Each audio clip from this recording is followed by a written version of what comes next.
Hello, this is Dr. Steele. I am recording this video on what doctors see and utilize in laboratory findings. Um, so this is kind of this is my lab report that I'm evaluating. And so a typical lab panel would look something like this.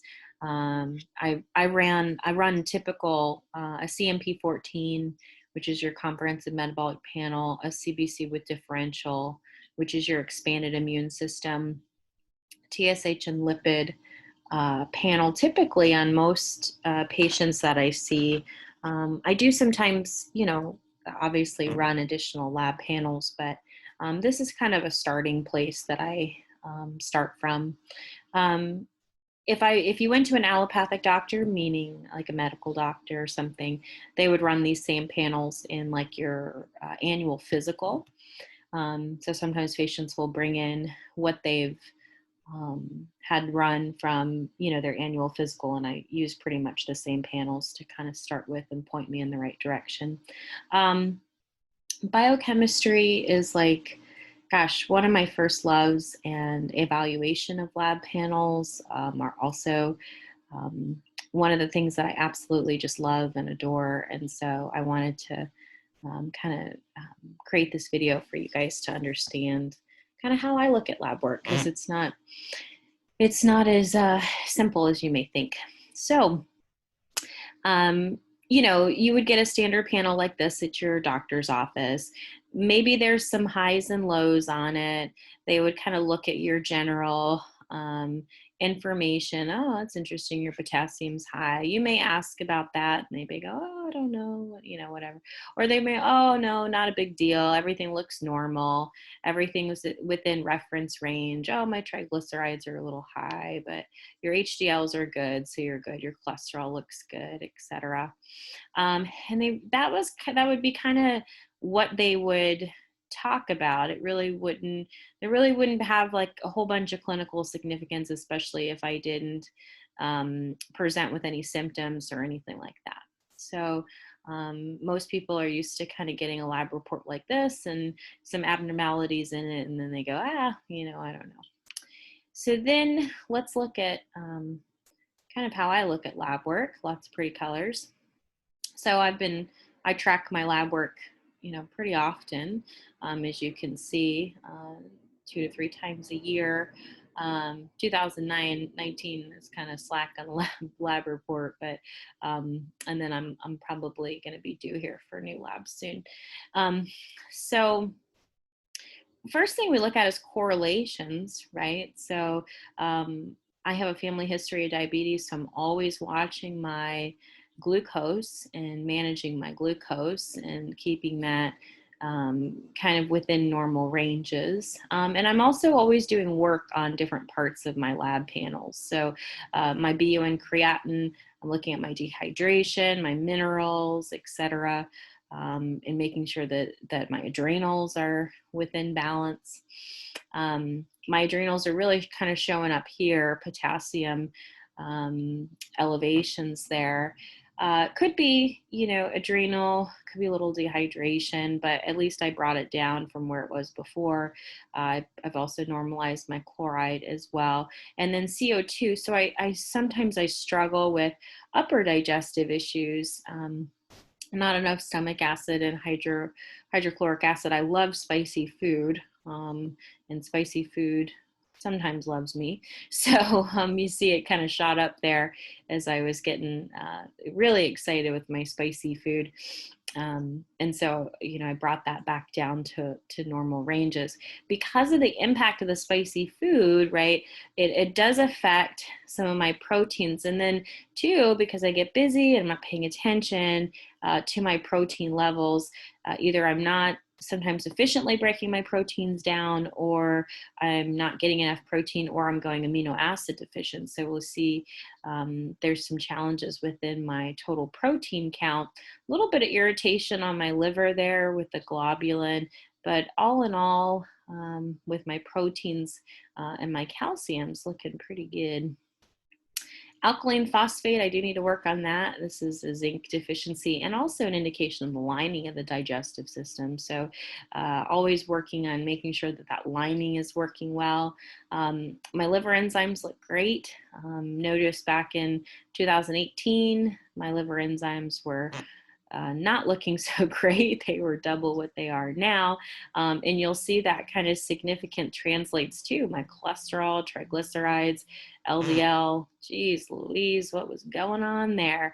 2018, probably a lot of stress and, you know, various other things. So, but now my cholesterol is down.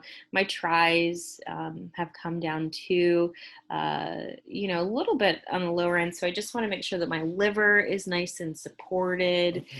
There's no liver irritation. I've definitely taken myself out of any kind of cardiovascular risk there. But still, you know, definitely need to make sure my blood looks good and it's nice and supported. My TSH looks good. At one time, I was going mineral deficient here and I wasn't converting T4, T3, so I needed some support there. Got the TSH a little bit back and now a little bit down, excuse me, and now, you know, it's kind of going back into the ranges that it needs to be. I did a lot of methylation work at that time. So, because I have a lot of different MTHFR variants and a lot of variants surrounding my body's ability to detox. Maybe in a methyl genetic video, I'll show you my genetics and you can see what that looks like. But B12 was really high because I was really pumping a lot of those cofactors and NADA and some other antioxidants to really get my body, my metabolism burning. I've always kind of struggled with anemia because of my methylation issues. So we can see my hemoglobin hematocrit is I've still been working on that. I do take quite a bit of chlorophyll to help kind of keep supporting that. So we'll see, I've been working on that for a little bit. So we'll see when I run new labs, kind of what I did there. Immune system looks pretty good. I mean, I've got right there, it dropped down. I definitely think some allergic responses or some bacterial infections. So I don't tend to take probiotics as efficiently, and I'm probably due to do like an AIP digestive clean out. I haven't done one of those in a while. So it's just, you know, getting my mindset wrapped around it, I think, is sometimes the most challenging part. And then once you get it, you're good. And so no clinical significance there, at least on the expanded immune system. So we can see I definitely continue to work on my heavy metal issues and my toxicity issues because, you know, we're on the planet, right? The heavy metal and the toxicity issues do feed my red blood cell issues, and I'm always working on keeping my blood sugar and my adrenal glands and my GI system healthy, and so bringing that down. Heavy metals love B6 for whatever reason, they're just eating those up. But I did do some significant work on my B12 folate, so I'll be excited to see what that comes back with. And then really it makes sense for me to go into the GI system, work on really building that zinc up. I've been working on the iron and trying to get some of this stuff stabilized, and then we'll kind of go from there. So yeah, I mean, a lot of stress. You know, I mean, I own my own practice. I, you know, build this thing brick by brick and really focused on it while also focusing on my health too. But you'll see just, you know, if you're tracking your lab work, the significance, and this is what I look for as a functional doctor. I remember a long time ago, you know, I used to interpret these things in grids. Actually, we would handwrite all of this stuff in little Excel spreadsheet grids that we would print out, and doing that repetition over time really helps to just cement the information. So that really is an art form to interpreting labs and evaluating labs. And I'm really quite grateful to have this gift and this ability to be able to see labs and be able to move these biochemical markers in different directions. With that being said, that's why a person is not on a lot of supplements with me, because I'm working on all these biochemical chains, and I'm supporting the nutrients and, working in different, metabolic chains to be able to really tap into the body's unique wisdom and ability to heal itself. And so in closing, if you are interested, I do blood work reviews in my practice. I typically do them on an initial consultation, or a follow-up consultation. Your initial one's just a chat, and then our follow-up consultation. And then I typically will run labs on standard practice members every 6 months, or if there's an underlying, a pretty severe condition, I'll do it 3 months. And then some patients have their labs run every month because, they're monitoring disease process, aggressive disease process. But in a standard preventative case, I'm going to run them every 6. Lab work changes about every 4 months or so. So no reason to do them, sooner than that, in my opinion, naturally.